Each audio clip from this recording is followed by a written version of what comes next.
Janata party എന്ന് പറയുന്നത് ജനസംഘത്തിൻ്റെ തുടർച്ചയായി വന്നൊരു പാർട്ടിയല്ല. വിവിധ പാർട്ടികൾ, സോഷ്യലിസ്റ്റുകാർ, ജനാധിപത്യവാദികൾ, അതുപോലെ തന്നെ ജഗജീവൻ രാമൻ്റെ CFD, സോഷ്യലിസ്റ്റ് പാർട്ടി, സ്വതന്ത്ര പാർട്ടി, ജനസംഘം ഉൾപ്പെടെയുള്ള പാർട്ടികളെല്ലാം ചേർന്ന് ഉണ്ടായ ഒരു പാർട്ടിയാണ് യഥാർത്ഥത്തിൽ ജനതാ പാർട്ടി. വിവിധ വിഭാഗങ്ങൾ, ഗ്രൂപ്പുകൾ, പാർട്ടികൾ എല്ലാം ചേർന്നുണ്ടായ ഒരു പ്രസ്ഥാനമാണ്. ഈ ജനതാ പാർട്ടിയിൽ വ്യത്യസ്ത ധാരകളുണ്ടായിരുന്നു എന്ന് ഞാൻ പറഞ്ഞു. ആ ധാരയിലാണ് ജനസംഘം ഉൾപ്പെട്ടിരുന്നത്. അങ്ങനെയുള്ളൊരു കാലത്ത് അന്ന് RSS പ്രബലമായ ശക്തിയായിട്ട് അതിൽ പ്രവർത്തിക്കുന്നില്ല. മറ്റെല്ലാ വിഭാഗങ്ങളുമാണ് പ്രധാനപ്പെട്ട ശക്തിയായിട്ടുള്ളത്. RSS ഒരു രാഷ്ട്രീയ പാർട്ടി എന്ന രീതിയിലല്ല, ജനസംഘത്തിൻ്റെ ഭാഗമായിട്ടുള്ള ഒരു വിഭാഗം എന്ന രീതിയിലാണ് അതിൽ ചേരുന്നത്. അങ്ങനെ രാജ്യവ്യാപകമായിട്ട് എല്ലാ വിഭാഗങ്ങളും ചേർന്ന് അടിയന്തരാവസ്ഥ അറബിക്കടലിൽ എന്ന EMS ഉയർത്തിയ മുദ്രാവാക്യം പ്രാവർത്തികമാക്കാൻ ഈ ഇന്ത്യ ഒറ്റക്കെട്ടായിട്ട് മുമ്പോട്ടേക്ക് പോയ ഒരു സാഹചര്യത്തെ പറ്റിയാണ് ഞാൻ സൂചിപ്പിച്ചത്. ആ സൂചിപ്പിച്ചതിനെയാണ് വളച്ചൊടിച്ച് കാര്യങ്ങൾ അവതരിപ്പിക്കുന്നത്. RSSുമായി CPIM ഇന്നേ വരെ ഒരു രാഷ്ട്രീയ കൂട്ടുകെട്ടും ഉണ്ടാക്കിയിട്ടില്ല. ഇന്നലെയും ഇല്ല, ഇന്നുമില്ല, ഇനി നാളെയും ഉണ്ടാവില്ല. ഇത് അസന്നിഗ്ധമായിട്ട് ഇതിനു മുമ്പ് തന്നെ എത്രയോ പ്രാവശ്യം വിശദീകരിച്ചതാണ്.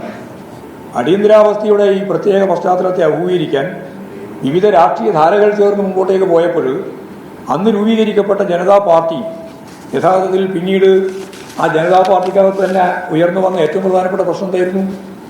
അതിൽ 2 മെമ്പർഷിപ്പ് ഉൾപ്പെടെയുള്ള പ്രശ്നമാണ് വന്നത്. അതിൻ്റെ ഭാഗമായിട്ടാണ് VP സിംഗിൻ്റെ മന്ത്രിസഭയെ തന്നെ അട്ടിമറിക്കുന്നതിന് വേണ്ടി BJPയും അതുപോലെ തന്നെ കോൺഗ്രസും ചേർന്ന് പിന്നീട് നിലപാട് സ്വീകരിച്ചത് എന്ന് എല്ലാവർക്കും അറിയാം. അത് ഈ RSSൻ്റെയും അതുപോലെ തന്നെയുള്ള വിഭാഗീയ നിലപാടുമായിട്ട് ബന്ധപ്പെട്ടുകൊണ്ട് തന്നെയാണ്. അതിനെതിരായ ജനാധിപത്യ സംവിധാനമാണ് യഥാർത്ഥത്തിൽ VP സിംഗ് കൈകാര്യം ചെയ്തത്. ആ VP സിംഗിനെ താഴെ ഇറക്കുന്നതിന് വേണ്ടി കോൺഗ്രസും BJPയും ചേർന്നുകൊണ്ടാണ് ആ ഗവൺമെൻറ്റിനെ താഴെ ഇറക്കിയത് എന്നുള്ള കാര്യം നമ്മൾ ഈ സന്ദർഭത്തിൽ മനസ്സിലാക്കേണ്ടതാണ്. കേരളത്തിൻ്റെ ചരിത്രം പരിശോധിച്ച് നോക്കിയാൽ RSSുമായിട്ട് ബന്ധപ്പെട്ട് പ്രവർത്തിച്ചത് ആരാ? ഞങ്ങൾ ഒരു ഘട്ടത്തിലും രാഷ്ട്രീയ മുന്നണി എന്ന രീതിയിൽ RSSുമായിട്ട് ചേർന്നിട്ടേയില്ല. എന്നാൽ കോൺഗ്രസ് വിമോചന സമരത്തിൻ്റെ ഘട്ടത്തിലാണ് ആദ്യമായിട്ട് RSSുമായി സഹകരിക്കുന്നത്. വിമോചന സമരത്തിലാണ് അവർ കാര്യമായിട്ട് ഇറങ്ങുന്നത്. അപ്പോൾ അതിൻ്റെ തുടർച്ചയായിട്ടാണ് യഥാർത്ഥത്തിൽ ഇവിടെ രാഷ്ട്രീയ തെരഞ്ഞെടുപ്പിലേക്ക് അവർ മത്സരിക്കാൻ തയ്യാറായിട്ട് വരുന്നത്. അപ്പോൾ RSS യഥാർത്ഥത്തിൽ കേരളത്തിലെ UDFുമായിട്ടാണ് പിന്നീട് മത്സരിച്ചത്. അവർ ചെയ്യുന്നതുകൊണ്ടാണ് യോജിച്ച് മത്സരിച്ചത്. മതനിരപേക്ഷ ഉള്ളടക്കം കൃത്യമായിട്ട് കൈകാര്യം ചെയ്യുന്നതിൽ ഒരു തരത്തിലുള്ള വിട്ടുവീഴ്ചയും ഞങ്ങൾ വരുത്തിയിട്ടില്ല. കാരണം RSS ഉൾപ്പെടെയുള്ള വിഭാഗത്തോട് നിങ്ങളുടെ നിലപാടെന്താണ് എന്ന് ജനതാ പാർട്ടിയുടെ ഭാഗമായിട്ട് നിന്ന സന്ദർഭത്തിൽ സഹകരിച്ച പാർട്ടിയുടെ അഖിലേന്ത്യാ നേതൃത്വം എന്ന രീതിയിൽ EMS അന്ന് തലശ്ശേരി ഉൾപ്പെടെയുള്ള 4 ഉപതെരഞ്ഞെടുപ്പിൽ നടന്ന തെരഞ്ഞെടുപ്പിൽ വ്യക്തമായൊരു ചോദ്യം ഉന്നയിക്കപ്പെട്ടു. ആ ചോദ്യം ഇങ്ങനെയാണ്: നിങ്ങളുടെ നിലപാട് RSS ഉൾപ്പെടെയുള്ള ജനതയോട് നിലപാടെന്താണ്? അന്ന് ചരിത്രപ്രസിദ്ധമായ ഒരു പ്രസംഗം EMS തലശ്ശേരിയിൽ നടത്തി.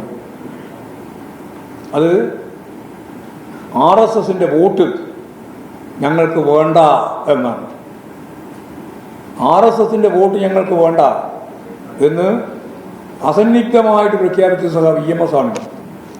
അത് അടിയന്തരാവസ്ഥയ്ക്ക് ശേഷം 1980 മുമ്പ് നടന്ന ഉപതെരഞ്ഞെടുപ്പുമായിട്ട് ബന്ധപ്പെട്ട ഒരു ചിത്രമാണ്.